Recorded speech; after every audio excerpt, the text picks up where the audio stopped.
ശ്രീ മഹാഗണപതിയൈ നമഃ. ഓം ശ്രീ സരസ്വതിയൈ നമഃ. ഓം ശ്രീ ഗുരുഭ്യോ നമഃ. ഓം ശ്രീ കൃഷ്ണ പരമാത്മനേ നമഃ. ഇന്ന് നമ്മൾ നാരായണീയം ദശകം 9 8ാമത്തെ ശ്ലോകമാണ് പഠിക്കുന്നത്. നമുക്ക് ശ്ലോകം ചൊല്ലാം. ലഭസ്വഭുവനത്രയീരചനദക്ഷതാമക്ഷതാം ഗൃഹാണമദനുഗ്രഹം കുരു തപശ്ച ഭൂയോ വിധേ ഭവത്വഖിലസാധനീ മയി ച ഭക്തിരത്യുത്കടേത് ഉദീര്യഗിരമാദധാമുദിതചേതസം വേധസം. കഴിഞ്ഞ ശ്ലോകത്തിൽ ഇപ്രകാരം 100 ദിവ്യ സംവത്സര കാലത്തോളം ഉറച്ച സമാധിയെ കൈക്കൊണ്ട് ഭഗവാനെ മാത്രം ധ്യാനിച്ചുകൊണ്ടിരുന്ന ബ്രഹ്മാവ് തൻ്റെ ദിവ്യദൃഷ്ടിയിൽ പ്രത്യക്ഷീഭവിച്ച ഭഗവാനോട് തനിക്ക് എത്രയും വേഗം ത്രിഭുവന നിർമ്മിതിക്കായുള്ള കഴിവിനെ പ്രദാനം ചെയ്യണമേ എന്ന് അപേക്ഷിച്ചു എന്നാണ് പറഞ്ഞത്. ഈ ശ്ലോകത്തിൽ ബ്രഹ്മാവിൻ്റെ തപസ്സിൽ സംപ്രീതനായ ഭഗവാൻ ബ്രഹ്മാവിന് അനുഗ്രഹങ്ങളെ പ്രദാനം ചെയ്യുന്ന കാര്യത്തെപ്പറ്റിയാണ് പറയുന്നത്. നമുക്ക് ശ്ലോകത്തിൻ്റെ അർത്ഥം നോക്കാം. ഈ ശ്ലോകത്തിലെ ആദ്യത്തെ 3 വരികൾ ഭഗവാൻ ബ്രഹ്മാവിനോട് പറയുന്ന വാക്കുകളാണ്. ലഭസ്വ ഭുവനത്രയീരചനദക്ഷതാമക്ഷതാം. ലഭസ്വ ലഭിക്കുമാറാകട്ടെ, ഭുവനത്രയീരചന ഭുവനത്രയം എന്നാൽ 3 ലോകങ്ങൾ. ഇവിടെ ഭുവനത്രയം എന്ന് പറയുന്നത് കഴിഞ്ഞ ദശകങ്ങളിൽ പറഞ്ഞിരുന്നു 14 ലോകങ്ങളാണുള്ളത്. ഭൂമിയും ഭൂമിയുടെ മുകളിലേക്ക് 6 ലോകങ്ങളും ഭൂമിയുടെ താഴേക്ക് 7 ലോകങ്ങളും, അങ്ങനെ 14 ലോകങ്ങൾ. ഈ 14 ലോകങ്ങളെയും ചേർത്താണ് ഇവിടെ ഭുവനത്രയം എന്ന് പറയുന്നത്. അതായത് ഭൂമിക്ക് മുകളിലേക്കുള്ള 6 ലോകങ്ങളെ സ്വർലോകമെന്നും ഭൂമിയെ ഭൂലോകമെന്നും ഭൂമിക്ക് താഴേക്കുള്ള 7 ലോകങ്ങളെ പാതാളലോകം അല്ലെങ്കിൽ ഭുവർലോകം എന്നും പറയുന്നു. അതാണ് ഇവിടെ ഭുവനത്രയം.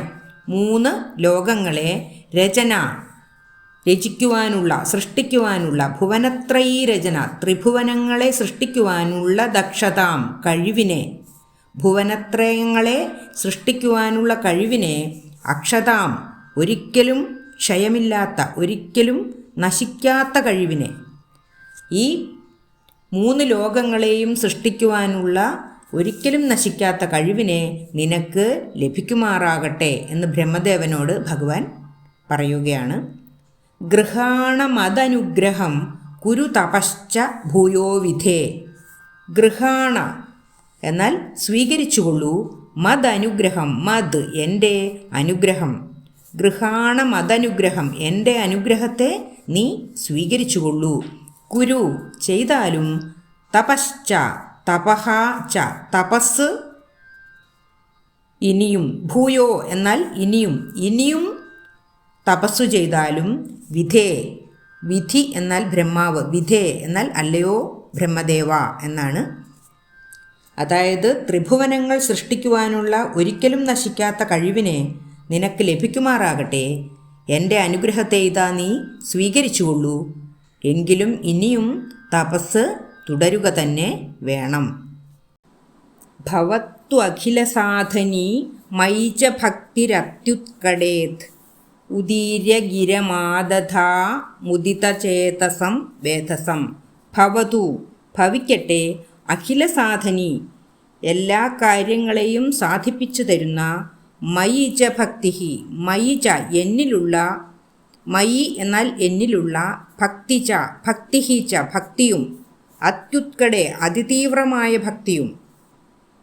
ഏത് കാര്യത്തെയും സാധിപ്പിച്ചു തരുന്ന എന്നിലുള്ള അതിതീവ്രമായ ഭക്തിയെയും ഭവതു നിനക്ക് ഭവിക്കട്ടെ എന്നാണ് ഭഗവാൻ ബ്രഹ്മദേവന് അനുഗ്രഹം നൽകുന്നത്.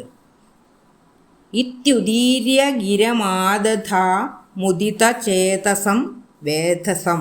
ഇത്യുദീര്യ ഇതി ഇപ്രകാരം, ഉദീര്യ പറഞ്ഞിട്ട്, ഗിരം വാക്കുകളെ, ഇതി ഗിരം ഉദീര്യ ഇപ്രകാരമുള്ള വാക്കുകളെ പറഞ്ഞിട്ട്, ആദധ ആക്കി തീർത്തു, ഉദിതചേതസം വേധസം. വേധസം എന്നാൽ ബ്രഹ്മാവിനെ. ഉദിത ചേതസം. ഉദിത സന്തോഷമുള്ള ചേതസം, ചേതസ്സിനെ ആക്കി തീർത്തു. സന്തോഷമുള്ള മനസ്സ് ആക്കി തീർത്തു ബ്രഹ്മാവിൻ്റേത്. ഇപ്രകാരമുള്ള വാക്കുകളെ പറഞ്ഞിട്ട് ബ്രഹ്മാവിൻ്റെ മനസ്സിനെ സന്തോഷമുള്ളതാക്കി തീർത്തു ഭഗവാൻ എന്നാണ് പറയുന്നത്. ഇനി നമുക്ക് ഈ ശ്ലോകത്തിൻ്റെ ഒരുമിച്ചുള്ള അർത്ഥം ഒന്നുകൂടി പറയാം. അല്ലയോ ബ്രഹ്മദേവ, ത്രിഭുവനങ്ങൾ സൃഷ്ടിക്കുവാനുള്ള ഒരിക്കലും നശിക്കാത്ത കഴിവിനെ നിനക്ക് ലഭിക്കുമാറാകട്ടെ. എൻ്റെ അനുഗ്രഹത്തെ ഇതാ നീ സ്വീകരിച്ചുകൊള്ളൂ. എങ്കിലും ഇനിയും തപസ് തുടരുക തന്നെ വേണം. ഏതു കാര്യത്തെയും സാധിപ്പിച്ചു തരുന്നതായ എന്നിലുള്ള അതിതീവ്രമായ ഭക്തിയും അല്ലയോ ബ്രഹ്മാവേ അങ്ങയിൽ ഭവിക്കട്ടെ, നിലനിൽക്കുമാറാകട്ടെ. ഇപ്രകാരമുള്ള വാക്കുകളെ പറഞ്ഞിട്ട് ഭഗവാൻ ആ ബ്രഹ്മാവിൻ്റെ മനസ്സിനെ സന്തോഷമുള്ളതാക്കി തീർത്തു എന്നാണ് ഈ ശ്ലോകത്തിൽ പറയുന്നത്. ലഭസ്വഭുവനത്രയീരചനദക്ഷതാമക്ഷതാം ഗൃഹാണമദനുഗ്രഹം കുരു തപശ്ച ഭൂയോ വിധേ ഭവത്വഖില സാധനീ മയി ച ഭക്തിരത്യുത്കടേത്യുദീര്യഗിരമാദധാ മുദിതചേതസം വേധസം. നമുക്ക് ശ്ലോകം ഒന്നുകൂടി ചൊല്ലാം. ലഭസ്വഭുവനത്രയീരചനദക്ഷതാമക്ഷതാം ഗൃഹാണമദനുഗ്രഹം കുരു തപശ്ച ഭൂയോ വിധേ ഭവത്വഖില സാധനീ മയി ച ഭക്തിരത്യുത്കടേത്യുദീര്യഗിരമാദധാ മുദിത ചേതസം വേധസം. 9ാമത്തെ ശ്ലോകവും അതിൻ്റെ അർത്ഥവും അടുത്ത വീഡിയോയിൽ ചെയ്യാം.